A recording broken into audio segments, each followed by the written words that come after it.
और जो नाविक है हमारे साथ, हम उनसे बातचीत करेंगे कि वो क्या कहना चाहेंगे। अगर पास आएंगे कि मैं उधर आ जाऊँ? आ जाओ, ठीक है। थोड़ा डर भी लग रहा है। चलिए, नौकरी देंगे कह रहे हैं सरकार बनने के बाद। कैसे देंगे? वो अपना उनके घर में है, रेलवे में नौकरी दिए तो इतना पैसा दूसरे से ले लिए कि आज घोटाले में फंसे हुए हैं। वो कहाँ से नौकरी देंगे बताइए आप। नेशनल चौपाल की चुनावी यात्रा बिहार में लगातार जारी है और इस वक्त हम लोग बक्सर के गंगा घाट पर है। एक तरफ सियासत जिस तरीके से पूरे बिहार में तेज है, दूसरी तरफ इस वक्त का सबसे ज़रूरी मुद्दा बिहार विधानसभा की अगर बात करेंगे तो बिहार में अगर बक्सर में इस वक्त हम लोग मौजूद है तो बक्सर में अगर बात करेंगे एनडीए के प्रत्याशी आनंद मिश्रा इस वक्त सियासी मैदान में हैं और पिछली बार जिन्होंने चुनाव जीता, पिछले 10 सालों से जो विधायक है संजय तिवारी, वो भी इस वक्त फिर एक बार चुनावी मैदान में नजर आ रहे हैं। राजनीतिक विश्लेषक और कई लोगों से बातचीत करने के बाद ये भी बात पता पड़ी कि यहाँ से बहुजन समाज पार्टी के प्रत्याशी अभिमन्यु कुशवाहा भी कांटे की टक्कर दे रहे हैं। बक्सर विधानसभा में त्रिकोणीय मुकाबला है और ऐसे में अब देखना ये होगा कि आने वाले 11 तारीख को मतदान होंगे और 14 नवंबर को परिणाम आएंगे। परिणामों में क्या कुछ होता है ये तो वक्त के चलते पता चलेगा। गंगा घाट में इस वक्त हम लोग मौजूद है और हमारी जो नाव है वो चल पड़ी है। इस इंडिया गठबंधन में बनने से पहले सबसे पहले जिसके पास में ये बात कहीं ना कहीं आई थी कि इस इंडिया गठबंधन को किसके ज़रिए चलाया जाएगा, नाम निकल कर आया था नीतीश कुमार। नीतीश कुमार को लेकर तमाम तरीके की बातें बिहार में जो कही जा रही है, कई लोगों का कहना है कि नीतीश कुमार ने इस बिहार को जो गड्ढे में था उसको बाहर निकाल कर लाया है। और दूसरी तरफ विपक्ष की बात करेंगे तो इंडिया गठबंधन का ये कहना है कि नीतीश कुमार ने पिछले 20 सालों से कुछ काम नहीं किया। सत्ता जिस तरफ होती है उस तरफ नीतीश कुमार रहते हैं। पलटू राम के नज़रिए से उन्हें जाना पहचाना भी जाता है। अब तेजस्वी यादव के ज़रिए किए गए वादे और नीतीश कुमार के ज़रिए तमाम कही गई बातें कितनी ज़्यादा सरकार बनने के बाद में अमल में आएगी ये तो समय के चलते ही पता चलेगा। गंगा घाट और गंगा की सफाई को लेकर अगर बात करेंगे तो भारत एक ऐसा देश जो अपनी नदियों को माँ कहता है, लेकिन समस्याएं भी उतनी बड़ी है। पूरे देश में हम जब देखते हैं तो गंगा नदी या फिर गंगा नदी के आसपास तमाम जो नदियाँ पूरे देश में जानी पहचानी जाती है उनकी सफाई की करने की बात इस देश के अंदर की गई और उसके मुताबिक सरकारें भी बनी। उन तमाम सरकारों के ज़रिए ये बात कही गई कि हमारी जब सरकार बनेगी तो उस दौरान इस गंगा की हम सफाई करेंगे। 2300 करोड़ से अधिक पैसा के अंदर या फिर पूरे देश के अंदर गंगा को सफाई करने के पीछे लगाया गया है, लेकिन अभी भी ये इस बात की शिकायत है कि पूरा काम नहीं हो पाया है। 40 से 50% काम हुआ है। इस नाव में हम लोग बैठे हैं। इस नाव को चलाने वाले जो चालक है उन्हें आप देख रहे हैं, वो नाविक जिन्हें कहा जाता है, कॉल पर बात कर रहे हैं। लेकिन हम भी उनसे बात करेंगे कि इस बिहार विधानसभा चुनाव को लेकर उनका क्या कहना है, बक्सर विधानसभा में जो सियासत चल रही है उसको लेकर उनकी क्या कुछ प्रतिक्रिया है। जिस गंगा घाट में इस वक्त हम मौजूद है ये बिहार और यूपी का बॉर्डर है। अभी हम लोग यूपी के बॉर्डर पर है और यहाँ से आपको उत्तर प्रदेश टच होता हुआ नजर आएगा। और जहाँ से हमने ये यात्रा को शुरू किया था, जिस नाव में हम लोग बैठे थे, तब हम बिहार से बैठे थे। तो यूपी से बिहार इस वीडियो में हमने पहुँचा दिया है। तो ये तमाम तस्वीरें हम आपको दिखा रहे हैं। एक अलग ही तरीके का नज़ारा जो कि इस पूरे के पूरे चुनाव यात्रा के लिए नेशनल चौपाल के भी काफ़ी ज़्यादा यादगार है, हमारे तमाम दर्शकों के लिए भी काफ़ी ज़्यादा आवश्यक है। इस बिहार के अनेकों जगह से लोग इस गंगा घाट पर आते हैं यहाँ की खूबसूरती देखने के लिए और अनेकों तरीके से यहाँ पर जो चीज़ें चलती है उसके लिए भी। हमारे साथ यहाँ पर जो शख्सियत है, यहाँ पर तमाम लोग मौजूद हैं। 2-3 सवाल इनसे लेंगे कि इस बिहार में जो चुनाव यात्रा चल रही है उसको लेकर वो क्या कहेंगे, चुनाव जो चल रहा है उसको लेकर उनकी क्या प्रतिक्रिया। क्या नाम है आपका? राजेंद्र प्रसाद। कहाँ रहते हैं? डेहरी ऑन सोन। डेहरी ऑन सोन, रोहतास। रोहतास रहते हैं। क्या देख रहे हैं इस बार चुनावी माहौल, जो मुद्दे हैं, नीतीश कुमार की जो सरकार है, कितना काम हुआ आपके हिसाब से? हमारे यहाँ तो बहुत काम हुआ है, अभी हो ही रहा है। लेकिन वहाँ से आरजेडी का विधायक जीते हुए थे, अगली बार उनको हटा दिया गया है, एक चंद्रवंशी पर दिया गया है और एलजेपी का जो विधायक के रूप में तैयार किया गया है वो बाबू साहब हैं, राजपूत हैं, उनको एलजेपी से टिकट दिया गया है। तो बिहार की जब बात आती है तो शिक्षा को लेकर सवाल खड़े किए जाते हैं, रोजगार को लेकर सवाल किए जाते हैं, पलायन बड़ी बात है, क्या कहेंगे तमाम मुद्दे? नहीं, देखिए हमारे यहाँ तो पलायन उतना नहीं है, शिक्षा भी अच्छा हमारे यहाँ हुआ है, बच्चे लोग बहुत ज़्यादा अथी हुई है। और सड़क और ये सब का जो है मेडिकल वगैरह का है बहुत अच्छा। ये कहना है कि 50 लाख लोग जो है बिहार छोड़कर दूसरे प्रदेशों में कमाई के लिए, 2 वक्त की रोटी के लिए जाते हैं। जी जी जी जी भैया। हाँ, आपका क्या नाम हुआ? मीना देवी। अच्छा, ये सच बात है, जो बच्चे जो है वो अपने घर परिवार को, अपने बूढ़े माता पिता को छोड़कर बिहार से जाते हैं दूसरे प्रदेशों में? नहीं बेटा, आप लोग हमारे बिहार में रहते हैं सब लोग। हाँ, ये है सब चीज़। हाँ, सब बढ़िया है। अपना रोजगार भी करते हैं, लेकिन अधिकांशतः लोग गांव में रहते हैं। बहुत कम है जो, यानी मान के चलिए कि 10% से 15% बाहर हमारे यहाँ का जाते हैं। सबसे ज़्यादा उत्तरी बिहार का है, जो गंगा उस पार का है, उन लोग का इस तेजस्वी आरोप लगाते हैं कि बिहार को छोड़ कर तेजस्वी के क्या है, उनका तो आरोप लगाना है, राहुल गांधी का आरोप लगाना है, ये तो उनका काम है। हर घर नौकरी देंगे कह रहे हैं सरकार बनने के बाद। कैसे देंगे? वो अपना उनके घर में है, रेलवे में नौकरी दिए तो इतना पैसा दूसरे से ले लिए कि आज घोटाले में फंसे हुए हैं। वो कहाँ से नौकरी देंगे बताइए आप।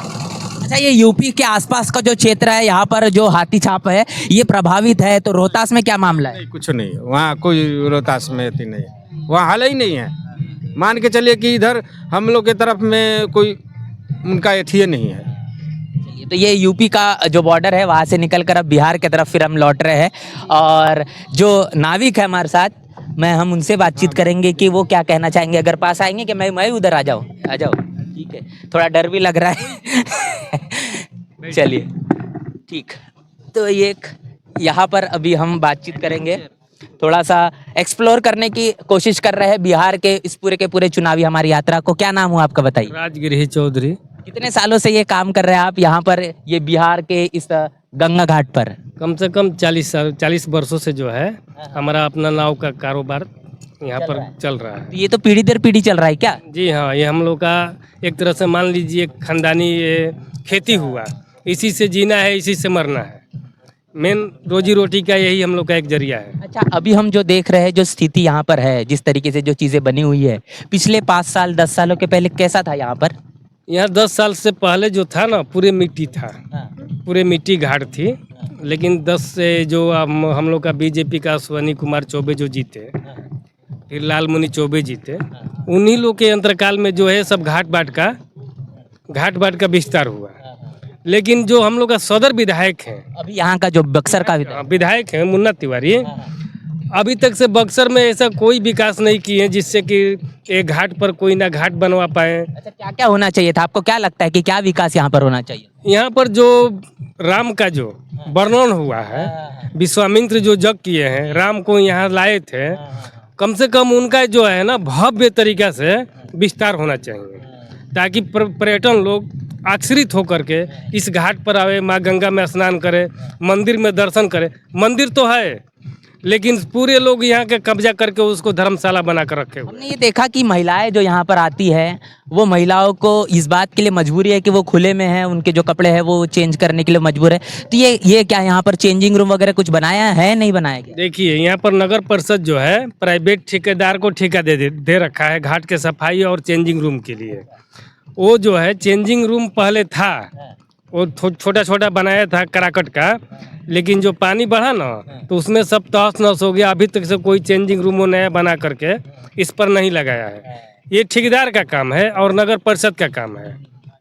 तो अब थोड़ा जो चुनाव चल रहा है उसको लेकर हम बात करेंगे। क्या कहेंगे, बक्सर में हम देख रहे हैं मुन्ना तिवारी, क्या लौटेंगे फिर एक बार कांग्रेस से? आशा तो नहीं है, आशा तो नहीं है कि हमको जो हम लोग का बक्सर विधानसभा का हम लोग स्थानीय लोग हैं, अभी झुकाव जो है आनंद मिश्रा की तरफ है, मोदी जी के लेकर के।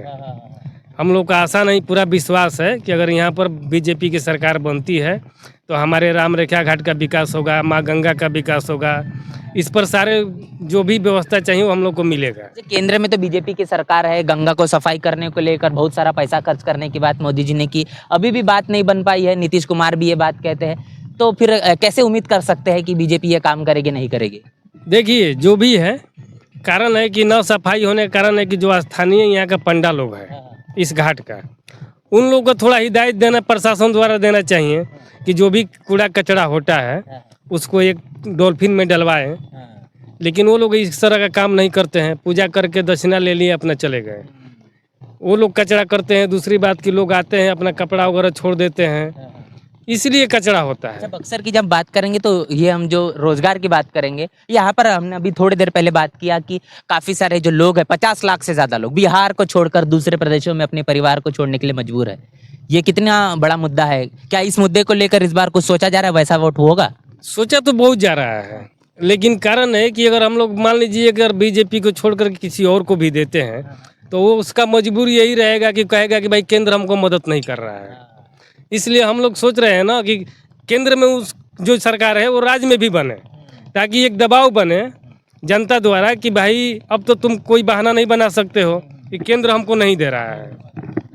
चलिए, तो क्या कहेंगे इस बार जो हम देख रहे हैं, लोगों से भी बातचीत कर रहे थे, यहाँ पर त्रिकोणीय मुकाबला कहा जा रहा है। आनंद मिश्रा हो, फिर यहाँ पर अपने मुन्ना तिवारी हो, या फिर ये जो हाथी छाप वाले हैं अभिमन्यु कुशवाहा, तो ये त्रिकोणीय मुकाबला भी देखने की बात हो रही है यहाँ पर। आप देख रहे हैं, लेकिन हम लोग का जहाँ तक समझ है ना कि बीजेपी को कोई रोकने वाला नहीं है। अभी हमारे नाविक जी को कॉल आ चुका है और हमारी जो बातचीत है उनसे हुई है। क्या कुछ होगा ये तो समय के हिसाब से पता चलेगा। 14 नवंबर का इंतजार है और इस पूरे के पूरे चुनाव यात्रा को एक अलग ही नजरिए से आपके बीच हमने रखने की कोशिश की है। और बिहार के गंगा घाट से हम सीधे आपके साथ वो तमाम तस्वीरें रूबरू कर रहे हैं। सवाल ये है कि जो वादे किए गए हैं एनडीए गठबंधन के जरिए, इंडिया गठबंधन के जरिए, क्या वो वादे पूरे होंगे या फिर नहीं? लगातार अपने अपने तौर तरीके से लोगों का मानना है। और देखिए, अभी तक के हमारा जो जनरेटर था जो इस पूरे के पूरे नाव को चला रहा था वो बंद था, इसलिए आवाज़ हमारी बेहतर तरीके से आ रही थी। अब तक वो आवाज़ आपको थोड़ी कम आ रही होगी, या फिर जनरेटर का भी पीछे से आवाज़ है। हमारी नाव चल पड़ी है अब यूपी बॉर्डर से बिहार की तरफ, और हम बिहार की सियासत को लेकर पूरी की पूरी चुनाव यात्रा जारी है। हमारे इस नाव में और भी काफ़ी सारे लोग हैं, उन लोगों से हमने चर्चा बातचीत की है। इस पूरे के पूरे वीडियो को लेकर आपकी क्या राय है, आपकी क्या प्रतिक्रिया है, वो भी बताएंगे। और वहाँ पर जो लोग मौजूद हैं उनसे भी हम चर्चा बातचीत करेंगे। तो मिलते हैं अब नए वीडियो में, तब तक के लिए जय भीम, जय भारत। बहुजन समाज की हर खबर पाने के लिए चैनल को सब्सक्राइब करें, लाइक करें, शेयर करें। नेशनल चौपाल को बचाने के लिए ज्वाइन बटन क्लिक करके चैनल की सदस्यता लें और चैनल को आर्थिक मदद करें।